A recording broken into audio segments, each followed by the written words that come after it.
on a parlé pendant les journées du patrimoine des femmes dans le compagnonnage, chez les compagnons du Tour de France, les compagnons du devoir, parce que justement on a voulu souligner leur absence. Parce qu'il y a aujourd'hui des femmes qui sont compagnons du devoir, une tailleuse de pierre par exemple, et beaucoup d'autres. Mais pendant des siècles et des siècles, depuis que ces associations ont été créées, il n'y avait pas de femmes. Pourquoi? Parce que on pensait que ce n'était pas le rôle d'une femme de traverser, faire le tour de la France comme le faisaient les compagnons pour apprendre leur métier. On pensait que ça n'était pas imaginable qu'elles puissent partager des maisons avec les hommes ouvriers. Et en plus, à cette époque-là, c'était des métiers de bâtisseurs qui nécessitaient une certaine force physique. Donc, on pensait que vraiment, ce n'était pas le rôle d'une femme. Aujourd'hui, bien sûr, être compagnon ou compagnonne, ça ne nécessite plus, même pour les hommes, une telle force physique. Aujourd'hui, le féminisme est passé par là et il est bien évident que toutes ces barrières sont tombées. Mais il y a plusieurs associations chez les compagnons du Tour de France. Chez les compagnons du devoir, on a accepté les femmes à partir de 2006. Mais il y a encore des associations du compagnonnage qui refusent toujours l'entrée des femmes. Je ne sais pas trop pourquoi, quels sont leurs arguments, mais c'est comme ça.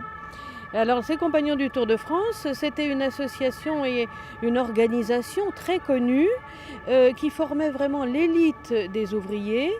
Et ces ouvriers, ces jeunes hommes, quittaient donc leur famille pendant au moins un an pour aller dans différents endroits de France pour travailler chez des artisans qui leur apprenaient le métier. C'était donc pour eux quelque chose d'extraordinaire, qu'ils ne faisaient qu'une seule fois dans leur vie généralement. Maintenant, les jeunes compagnons vont carrément à l'étranger. Mais à cette époque-là, à la Renaissance, au Moyen-Âge, vraiment c'était l'aventure de leur vie. Donc ils logeaient dans des auberges qui étaient tenues, devinez par qui? Par des femmes, par une femme. Et donc on ne peut pas dire que le féminin était absent du compagnonnage parce qu'il y avait cette figure très importante, celle de la mère. La mère avec un M majuscule. On ne l'appelait que comme ça. Elle pouvait s'appeler Yvette, Georgette ou Catherine, c'était la mère. Et elle avait un rôle excessivement important parce qu'elle les logeait, elle les nourrissait, elle les blanchissait, mais aussi elle les écoutait, elle les réconfortait, ces jeunes gens qui étaient loin de chez eux, dans une autre région, qui ne connaissaient pas. Donc elle avait, on peut dire, toutes les caractéristiques traditionnelles de la femme, et c'était la mère sur le plan anthropologique, on pourrait dire. Donc vraiment, il la vénérait, il la respectait, il lui reconnaissait un rôle, mais jusqu'au XXe siècle, elle n'était pas, intégrée aux compagnons dans le rituel.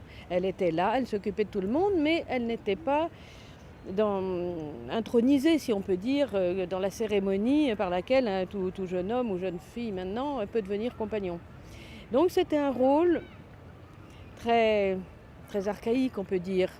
Cette façon de mettre la femme sur un piédestal tout en ne lui permettant pas d'accéder au véritable pouvoir d'être un compagnon. Alors aujourd'hui, le compagnonnage, c'est encore l'élite vraiment des artisans et il y a aujourd'hui 12% de jeunes femmes dans le compagnonnage.